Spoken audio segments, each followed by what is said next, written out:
A seleção está prestes a entrar em campo para disputar o que falta da Nations League e hoje no Passe Calcanhar vamos recordar 5 jogos históricos da seleção nacional. Mas antes de avançar para o vídeo, sugiro que deixem aí nos comentários a vossa lista dos jogos mais históricos da seleção portuguesa. Deixem o like, compartilhem, subscrevam e ativem o sininho para não perderem nada. O primeiro jogo da nossa lista com certeza está na memória de todos os portugueses pelos melhores motivos. Refiro-me ao Portugal-França a contar para a final do Euro 2016. O dia era 10 de julho de 2016. O Stade de France estava cheio para ver uma final do Campeonato Europeu de Futebol. De um lado, a seleção francesa, com craques como Griezmann, Giroud, Hugo Lloris, entre outros, e ainda teriam o forte apoio do 12º jogador. Do outro, Portugal com Cristiano Ronaldo como figura mais proeminente. A ida de Portugal à final deste europeu era algo improvável, já que os lusos não vinham a fazer propriamente um europeu de excelência, onde os resultados eram bem melhores que as exibições.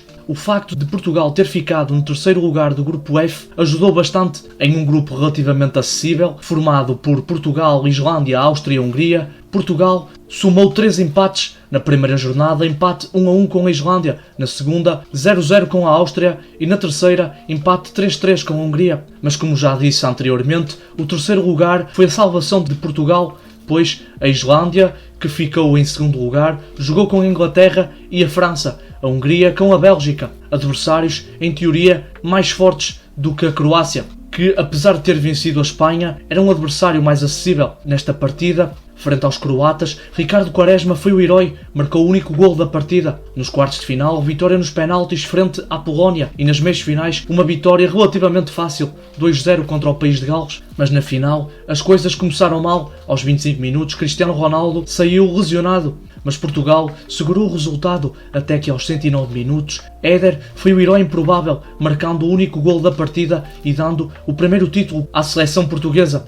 Agora, retrocedemos no tempo para conhecer o segundo jogo da nossa lista. Era o ano 2004 e Portugal recebia o europeu em sua casa e tinha uma excelente seleção onde grandes gerações de jogadores jogavam juntas. De um lado, a geração dos anos 90, com craques como Figo, Rui Costa e Fernando Couto. Do outro, uma geração de jovens promissores como Deco, Cristiano Ronaldo, Ricardo Carvalho, etc. Portugal tinha sido sorteado na fase de grupos com Grécia, Rússia e Espanha. Na abertura da competição, a Grécia jogou o Estádio do Dragão com uma vitória por 2-1, mas vitórias 2-0 contra a Rússia e 1-0 contra a Espanha colocaram Portugal nos quartos de final, onde Portugal e Inglaterra protagonizaram um excelente jogo de futebol. No fim dos 120 minutos, o resultado estava 2-2, o que obrigou ao desempate na marca dos 11 metros, onde Portugal foi mais competente, vencendo por 6-5, mas o mais lembrado nesta partida foi quando o guarda-redes Ricardo retirou as luvas para defender o último penalti britânico e conseguiu parar a investida de Darius Vassell. Ricardo ainda converteu o último penalti da noite, dando a vitória a Portugal. Nas meias finais, Portugal venceria a Holanda por 2-1, classificando-se para a sua primeira final em europeus, mas o adversário era a Grécia. Mas mais uma vez, os helénicos seriam a criptonita de Portugal. Ángelos Caristeas foi o carrasco que congelou o Estádio da Luz, fechando aquele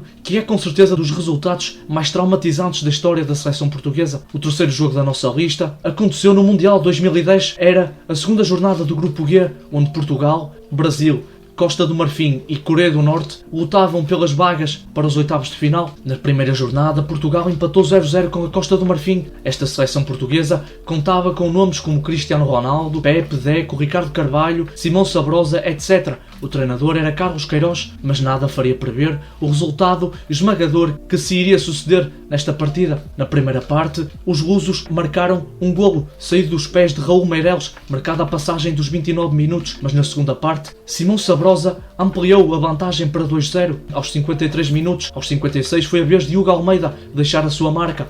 Aos 60, Tiago dilatou para 4-0. Aos 80, Lietzen aumentou para 5-0. Vale lembrar que a Coreia do Norte tinha apenas perdido por 2-1 com a seleção brasileira na jornada anterior. Aos 87 minutos, Cristiano Ronaldo fez a meia dúzia e aos 89, Tiago fechou o marcador em 7-0 e fechou aquela que seria a maior goleada aplicada pela seleção nacional em mundiais. O quarto jogo da nossa lista ocorreu no ano de 1966, os mesmos intervenientes, mas equipas completamente diferentes. Portugal e Coreia do Norte jogavam os quartos de final do Mundial de 1966, que se jogava na Inglaterra. Portugal tinha a sua primeira grande geração de jogadores, onde jogadores campeões europeus pelo Benfica e vencedores da Taça das Taças pelo Sporting compunham a grande maioria do plantel. Nomes como António Simões, José Augusto, Jaime Graça e Eusébio saltavam à vista no plantel português. Portugal tinha feito uma excelente fase de grupos, conseguindo vencer todas as partidas, de destacar a vitória 3-1 frente ao bicampeão mundial, o Brasil de Pelé, mas as coisas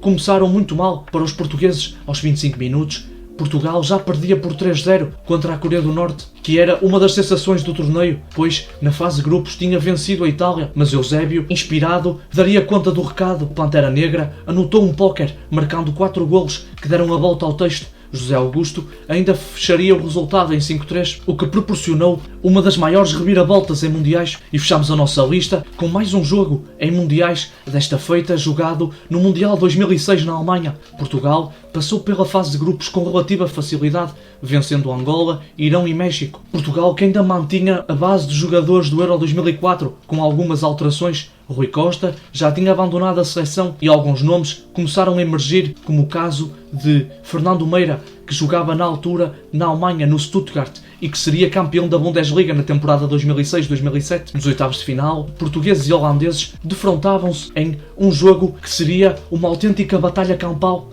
A Holanda também tinha uma boa equipa, onde nomes como Edwin van der Sar, Robin van Persie, Arjen Robben e Wesley Sneijder eram as figuras mais proeminentes. Na Holanda alinhava um jogador bem conhecido dos sportinguistas, refiro-me ao central de ascendência marroquina, Khalid Boularus, mas nesta partida o futebol foi pouco, pois tudo parecia uma luta de MMA. Tudo começou logo aos 6 minutos, quando Boularus entrou de solo em Cristiano Ronaldo, o que fez com que mais tarde o jogador tivesse de ser substituído por causa de dores na sua coxa. Maniche respondeu com uma rasteira em Van Bommel. Costinha viu amarelo por fazer um carrinho em Philippe Cocu. Nuno Valente deu um chega para lá em Arjen Robben e sucessivas agressões deram-se ao longo da partida. No fim da partida, 16 amarelos e 4 vermelhos foram mostrados. Os expulsos foram Costinha e Deco do lado português, já do lado holandês. Boularus e Van Bronckhorst também viram o cartão vermelho. Portugal venceu com um golo de Maniche aos 23 minutos, mas uma partida que foi tudo menos bonita. O árbitro russo Valentin Ivanov foi severamente criticado, inclusivamente pelo presidente da FIFA da altura, Josef Blatter. Portugal que cairia nas meias finais, derrotado por 1-0 com a França. É claro que existiram outros jogos históricos na história da seleção portuguesa, como Portugal-França no Euro 2000, mas esta foi a minha lista. Portanto, se gostaram, deixem o like, compartilhem, subscrevam e ativem o sininho para não perderem nada.